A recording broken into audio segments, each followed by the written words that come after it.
ఆ చెరసాలలో ఉన్న ఖైదీలందరినీ యెహోవా యోసేపు చేతికి అప్పగించెను.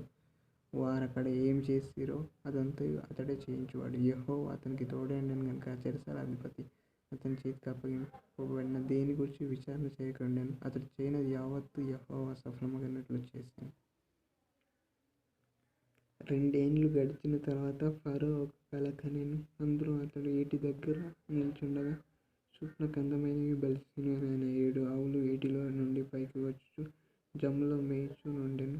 వాటి తరువాత చూపునకు వికారమై చిక్కిపోయిన మరి 7 ఆవులు ఏటిలో నుండి పైకి వచ్చుచు ఏటి ఒడ్డున ఆవుల దగ్గర నిలుచుండెను. అప్పుడు చూపునకు వికారమై చిక్కిపోయిన ఆ ఆవులు చూపునకు అందమై బలిసిన ఆవులను తినివేయుచుండెను. అంతలో ఫరో మేలుకొనెను. అతడు నిద్రించి రెండవసారి కల కనెను. అందులో మంచి పుష్టిగల 7 వెన్నెలు ఒక దండున పుట్టెను.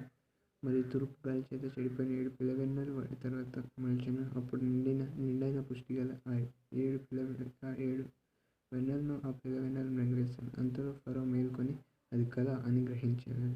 తెల్లవారినప్పుడు అతడి మనసు కలవరపడెను గనుక అతడు ఐగుప్తుని శకునగాండ్రులందరినీ అక్కడి విద్వాంసులనందరినీ పిలువనంపి ఫరో తన కలలను వివరించి వారితో చెప్పెను గాని ఫరోకు వాటి భావమును తెలుపగల వారెవ్వరునూ లేకపోయిరి. అప్పుడు పానగాయకుల అధిపతి, నేడు నా తప్పిదము జ్ఞాపకం చేసుకొనుచున్నాను.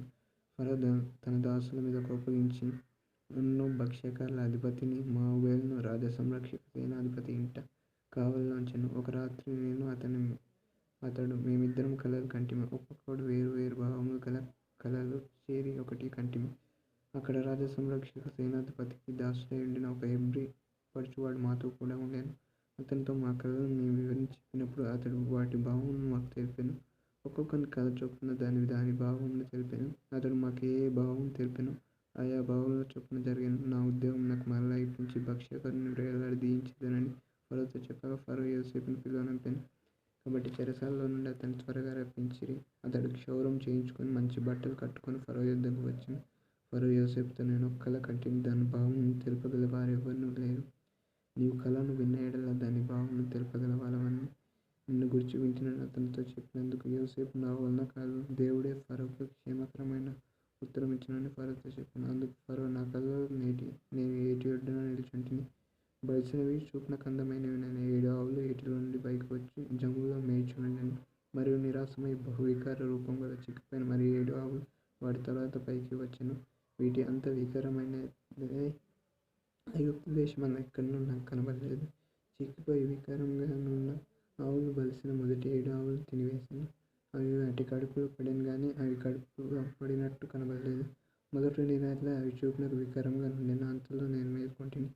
మరియు నా కలలో నేను చూడగా పుష్టిగల 7 మంచి వెన్నెలు ఒక దంటున పుట్టెను. మరియు తూర్పు గాలి చేత చెడిపోయిన ఎండిన 7 పిల్లవెన్నెలు వాటి తరువాత మొలిచెను. ఆ పిల్లవెన్నెలు ఆ మంచి వెన్నెలను మింగివేసెను. ఈ కలను జ్ఞానులకు తెలియజెప్తిని గాని దాని భావమును తెలుపగల వారెవ్వరునూ లేరని అతనితో చెప్పెను. అందుకు యోసేపు, ఫరో కన్న కల ఒకటే, దేవుడు తాను చేయబోవున్నది ఫరోకు తెలియజేసెను. ఆ 7 మంచి ఆవులు 7 సంవత్సరములు, ఆ 7 మంచి వెన్నెలు 7 సంవత్సరములు. కల ఒక్కటే. వాటి తరువాత చిక్కిపోయి వికారమై పైకి వచ్చిన 7 ఆవులు 7 సంవత్సరములు. తూర్పు గాలి చేత చెడిపోయిన 7 పిల్లవెన్నెలు కరువుగల 7 సంవత్సరములు. నేను ఫరోతో చెప్పు మాట ఇదే, దేవుడు తాను చేయబోవున్నది ఫరోకు చూపించెను. ఇదిగో, ఐగుప్తు దేశమంతటిని బహు సమృద్ధిగా పంట పండు 7 సంవత్సరములు వచ్చుచున్నవి. మరియు కరువుగల 7 సంవత్సరములు వాటి తరువాత వచ్చును.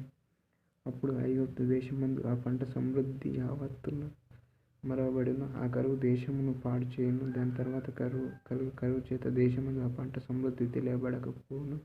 ఆ కరువు మిక్కిలి భారముగా నుండును. ఈ కార్యం దేవుని వలన నిర్ణయింపబడి ఉన్నది. ఇది దేవుడు శీఘ్రముగా జరిగించును. అందుచేతను ఆ కల ఫరోకి రెట్టింపబడెను. కాబట్టి ఫరో వివేక జ్ఞానము గల ఒక మనిషిని చూచుకొని ఐగుప్తు దేశం మీద అతన్ని నియమింపవలెను. ఫరో అట్లా చేసి ఈ దేశం పైన అధిపతులను నియమించి సమృద్ధిగా పంట పండు 7 సంవత్సరములలో ఐగుప్తు దేశం అంతటను 5వ భాగం తీసుకొనవలెను. రాబో ఈ మంచి సంవత్సరములలో దొరక ఆహారమంతా సమకూర్చి ఆ ధాన్యము ఫరో చేతికి అప్పగించి